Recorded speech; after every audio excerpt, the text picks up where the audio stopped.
శ్రీమాత్రే నమః. నేను మీ చెల్లా జ్యోతిర్మయి. ఓం వైబ్స్కు స్వాగతం. ఈ వీడియోలో చార్ధామ్ యాత్ర 4వ పుణ్యస్థలం ఉత్తర దిక్కున ఉన్న బద్రీనాథ్ ఆలయం గురించి తెలిపే ప్రయత్నం చేస్తాను. బద్రీనాథ్ ఆలయంలో నారాయణుడు పూజలు అందుకుంటున్నారు. ఈ ఆలయం ఉత్తరాఖండ్ రాష్ట్రంలో 3133 మీటర్ల ఎత్తులో అలకనందా నది ఒడ్డున చమోలీ జిల్లా గర్హ్వాల్ హిల్ దారిలో ఉంది.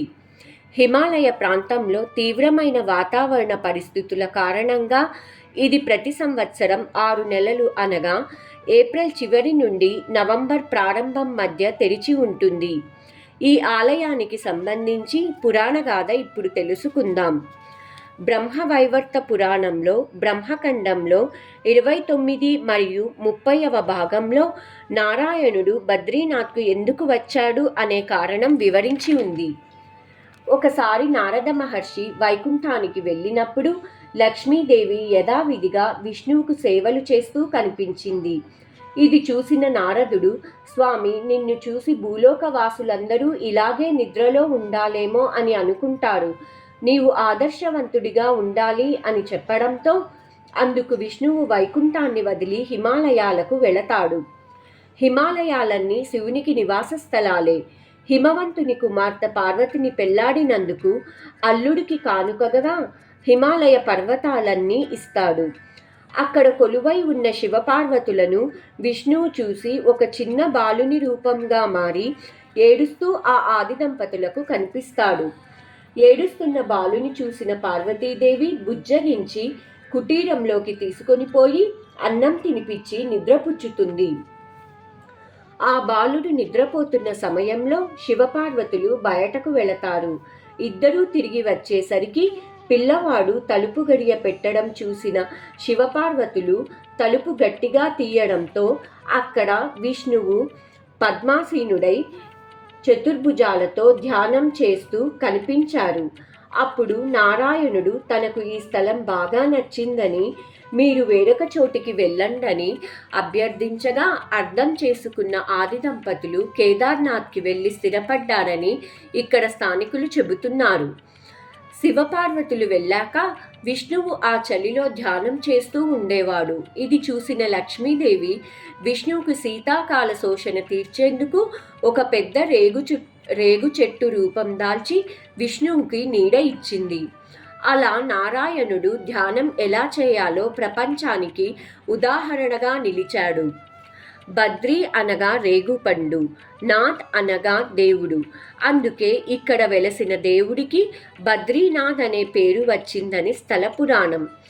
ఈ ఆలయంలో 6 నెలలు మానవులు, 6 నెలలు దేవతలు పూజిస్తుంటారు. దేవతలు పూజించాలని ఆలయాన్ని 6 నెలలు మూసివేస్తారు. ప్రతి యుగంలోనూ బద్రీనాథ్ ప్రదేశం గురించి ప్రస్తావన మన పురాణ గ్రంథాలలో చూడవచ్చు. కృతయుగంలో నారాయణ మంత్రాన్ని ఉచ్చరించగానే దర్శనమిచ్చేవాడట భగవంతుడు. త్రేతాయుగంలో పూజలు నిర్వహిస్తే దర్శనమిచ్చేవాడు. ద్వాపర యుగంలో తపస్సులు చేసేవారికి దర్శనమిచ్చేవాడు. ఇప్పుడు ఈ కలియుగంలో మానవ కళ్యాణార్థం విగ్రహ రూపంలో పూజలు అందుకుంటానని చెప్పగా విశ్వకర్మ విగ్రహ రూపం చెక్కి ఆలయాన్ని నిర్మించారని చెబుతారు. కృతయుగంలో ఈ క్షేత్రాన్ని ముక్తిప్రద అని పిలిచేవారు. ఈ కృతయుగంలో స్వయంగా విష్ణువే నారాయణుడుగా భక్తులకు దర్శనమిచ్చారు. త్రేతాయుగంలో శ్రీరాముడు రావణ సంహారం చేసిన తరువాత ఇక్కడకు వచ్చి నారాయణుడిని దర్శించుకున్నాడు. ఈ క్షేత్రాన్ని యోగి సిద్ధిదా అని పిలిచేవారు. ద్వాపర యుగంలో శ్రీకృష్ణుని నిర్యాణం తర్వాత పాండవులందరూ తమ జీవితాలను చాలించదలచి స్వర్గారోహణ చేసిన సమయంలో ఈ నగరాన్ని దర్శించారు. ఆనాటి కాలంలో ఈ నగరాన్ని విశాల అనే పేరుతో పిలిచేవారు.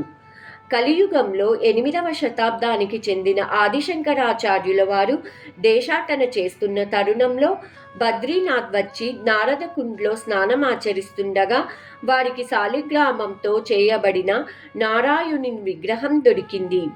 దీనిని వారు తప్తకుండ్ వేడి నీటి చలుమ సమీపంలో ప్రతిష్ఠించారు. బద్రీనాథ్కు 14 కిలోమీటర్ల దూరంలో జోషిమఠ్ను కూడా స్థాపించారు. కాలక్రమేణా ఈ నగరాన్ని బదరీనాథ్గా పిలుస్తున్నారు. ఇంకా రామానుజాచార్యుల వారు, వేదాంత దీక్షితులు, మధ్వాచార్యులు ఎందరో మహానుభావులు ఇక్కడకు వచ్చి స్వామిని దర్శించుకొని ఉపనిషత్తులకు, బ్రహ్మసూత్రాలకు భాష్యం వ్రాసారని చెబుతారు. ఇక ఆలయ చరిత్రకు వస్తే, హిమాలయ కొండచర్యలు 1803 సంవత్సరంలో విరిగిపడడంతో పునఃనిర్మాణ కార్యక్రమంలో జైపూర్ మహారాజు ఆలయాన్ని నిర్మించారు. బద్రీనాథ్ క్షేత్రానికి 2 కిలోమీటర్ల దూరంలో బ్రహ్మ కపాలం ఉంది. అది ఒక శిల రూపంలో మనకు కనబడుతుంది. ఇక్కడ పెద్దలకు పితృకర్మలు చేసినచో శాశ్వత స్వర్గప్రాప్తి కలుగుతుందని చెబుతారు. దీనికి సంబంధించిన కథ క్లుప్తంగా తెలిపే ప్రయత్నం చేస్తాను. ఒక సందర్భంలో ఆగ్రహం చెందిన పరమేశ్వరుడు బ్రహ్మదేవునికి 5వ తలను ఖండించగా శివుడికి బ్రహ్మహత్యా దోషం అంటుకుంటుంది. ఆ దోషాన్ని పరిహరించుకోవడం కోసం వివిధ ప్రదేశాలను సంచరిస్తూ ఇక్కడకు వచ్చాడట. అలా వచ్చిన తరువాత శివుడి చేతిలో ఉన్న తల ఇక్కడ పడిందని పురాణ కథనం. ఈ ప్రాంతంలో బ్రహ్మ శిరస్సు పడటం చేత బ్రాహ్మీ శక్తి, శివుడి చేతి నుండి పడడం ద్వారా శివశక్తి, విష్ణు క్షేత్రంలో పడిపోవడం ద్వారా విష్ణుశక్తి, అలాగా త్రిమూర్తుల శక్తి చేరిందని, అందుకే ఈ ప్రదేశం పాప పరిహార ప్రదేశంగా మరియు పితృకార్యాలకు ప్రసిద్ధి చెందింది అని చెబుతారు. భారతదేశంలోని చిట్ట చివర నగరం మానా అనే గ్రామం. ఈ గ్రామం బద్రీనాథ్ క్షేత్రం నుండి 4 కిలోమీటర్ల దూరంలో ఉంది. ఇక్కడ ఎక్కడా చూడనటువంటి అంతర్వాహినిగా చెప్పబడిన సరస్వతీ నదిని చూడవచ్చు.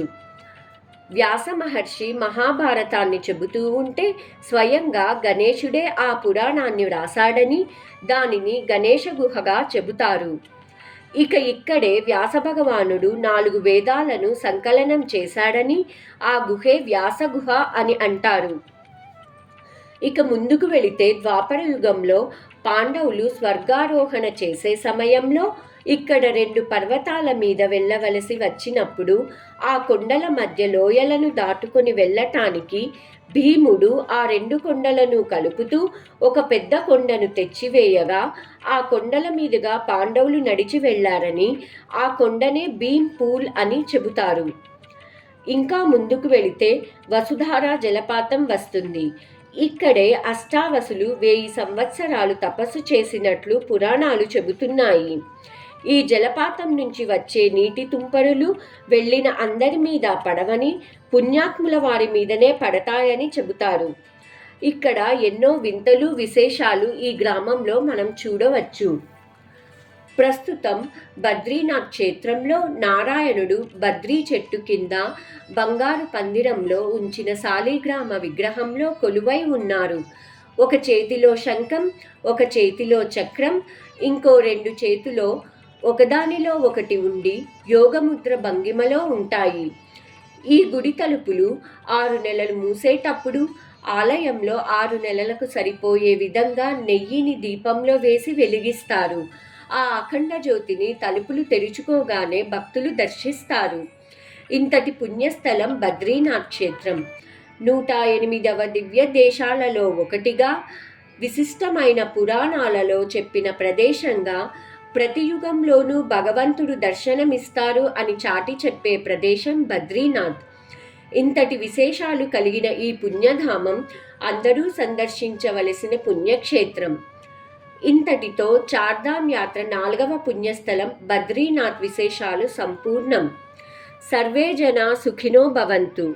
ఈ వీడియోను లైక్ చేయండి, షేర్ చేయండి, కామెంట్ చేయండి, సబ్స్క్రైబ్ చేయండి. మరొక వీడియోలో మరొక విషయం గురించి తెలిపే ప్రయత్నం చేస్తాను. అందరికీ శుభం జరగాలని కోరుకుంటూ మీ చెల్లా జ్యోతిర్మయి.